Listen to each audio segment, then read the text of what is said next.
السلام علیکم بابای حاجی، 6 ماه زیاد ایستادن در راه سفر به نکاح ضرری دارد یا ندارد؟ چطوری از سفرکی میشوند، مثلا 6 ماه، 1 سال، 2 سال در سفر میستند، از زن دورن، آیا می در نکاح ضرر میرساند یا نه؟ نه، ضرر نمیرساند، ضرر نمیرساند. فقط ضرر از ضرر دم با ضررتر این است که وقتی که تو نفقه ایشان نمیرسانی، با گذشتن 1 سال 2 سال در بین شما نکاح تان بریده نمیشود.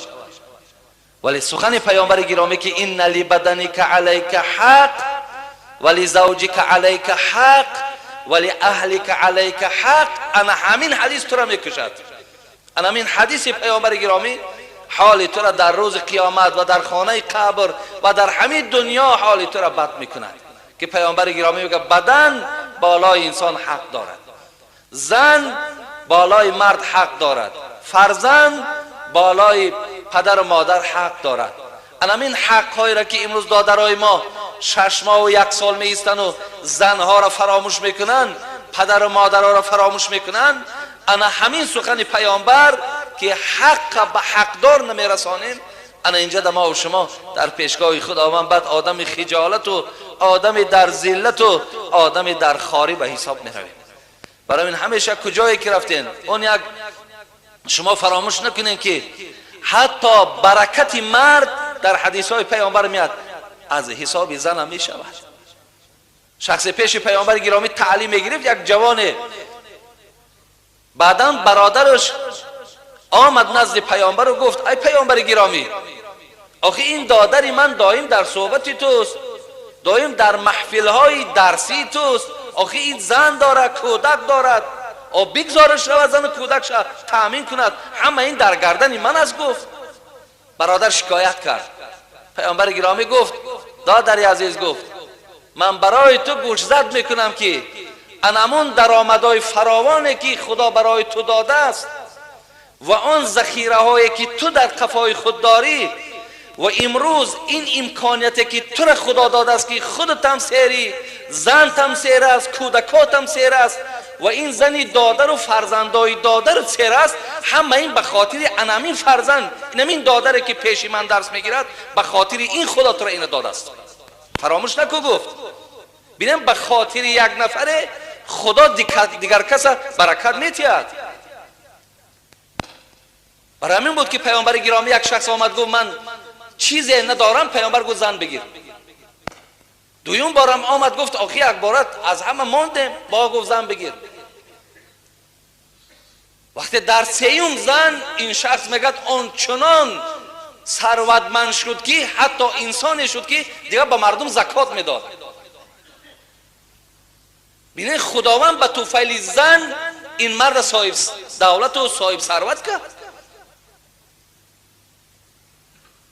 برای همین همون نکاح ها در وقتی که داملا میگن 6 ماه اگر بی نفقه بگذاری زن مخیره هست، میتواند که خودش را به یک طلاق باین حرام طلاق گرداند. این زجری است دادر عزیز. این برای آن است که یکی تو به عقلی و به فهمی نکنی، زن فقط برای یک جاگه خوابش نگیری، بلکه مسئولیت زنداری را دانی. دائم توجه و دائم فکر تو برای این زن و برای آینده های زندگیتان باید باشد. این به او خاطره. ولی نکاح تون در ضرر نیست، ولی برای نرسانیدن این نفقه تو در پیشگاه پروردگار آدمی گناهگاری.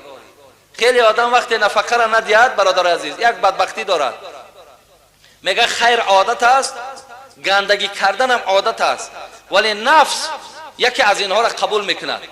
وقتی تو 6 ماه میگذرد، 1 سال میگذرد، سوم روان نمیکنی به زنت یا به فرزندات، تو را میده پروردگار دلت سیاه میکند، دلت سخت میکند، تو بیرحم میشوی، آیسته آیسته بعد در همین سین جوانیت بعد به دست یگان با نامرد دیگه کشته میشوی و دنیا را پدرود میگوی میروی. این از آفتاش دادرای عزیز. خداوند پیامبر گرامی را بین در حدیث ها میگه من لم یرحم الناس لا یرحمه الله. کسی در دنیا رحم ندارد خدا با او رحم نمیکنه. کسی زن تامین نمیکنه آدمی بیرحمه. کسی به فرزندها خرید نمیکند و هم آدمی بیرحم است.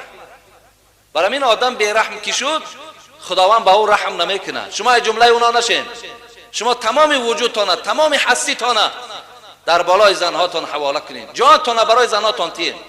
این اسلام ای دادر عزیز، این دین ای که شما را تاکید میکند و عاشرهن بالمعروف. خدا میگه اینا شما با زنها زندگی خوب، زندگی نیک و همیشه نفقه ایشان باید که رسانی.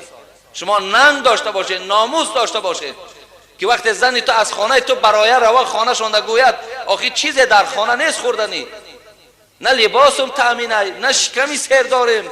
مقصد دیگه وقتی از پشت تو شکایت میکند همین آدم ناموسدار مردنش بهتر است. در عرب ها یک مسئله، عرب ها را ببینید میگد مرد اگر در خانه میرد اون نامرد است. مرد میگه باید در کوچه میرد، مرد باید در بیرون جان به حق تیاد میگن. مراد یعنی بیرون از خانه باشد، همیشه پایبند مشغولیت باشد، کار باشد. خب آدم تا چند سعی کند برادر عزیز، شیخ سعدی میگفت در قبضه سعی هست کلیدی در این روزی. ولی ببین آدم چقدر میگه سعی کند، دوادو کند، کوشش کند، خداوند ریسک او را فراوان میکند. در قبضه سعی هست کلیدی در این روزی. شیر از کشیش طفل به پیستان بدر آید. حتی بین میگه می طفل بین تا دم نکشد، تا همو حرکت نکند، شیر خورده نمیتواند. برای این شما کوشش کنید دادرای عزیز که در پیش زنهاتون با طعنت نکند. چخیلی که امروز دنیای کفر مسلمان تنقید میکند که یک ولسفه ساز کرده نمیتوانید. ببینید تمام چیز از دولت‌های دیگر میگه میخرین. چی خیلی ناموس دارین میگه. کنی میگه ترقیات شما، کنی پروگرس شما. چخیلی که طعنه میکند، زنه کم طعنت میکنه وقتی که چیزی نیاد میگه کجا آمد یا که نرفتی از جا کار کنی. کنی دیگه گپ زده توان، دیگه زبانت بسته است. میرزا ترسونزاده را خدا رحمت کنه میگفت به پول سخنت اثر ندارد، پول نداری گپ نمیگذرد. به پول سخنت اثر ندارد حالی که تو داری خر ندارد. همیشه و دیگه باید او دستکت کی پر باشد. سید کاکورا که مثال آوردی، خب زنه که فرمان هم داده میتونی یا سیاست هم کده میتونی، هیچی نداری و با به همین اکت تو غضب سیاست کنی کدی هیچی نمیداند. برای می کوشش کنین که انا همینجا دم گپ تان میگذرد. وقتی دستان پرای کوشش میکنین خانه را تامین میکنین، انشاءالله شما چی هستین؟ انا بچه‌های گویم دیندار و بچهای با اقبال و بچه‌هایی که انشاءالله در پیشگاه خدا قدر قیمت داره.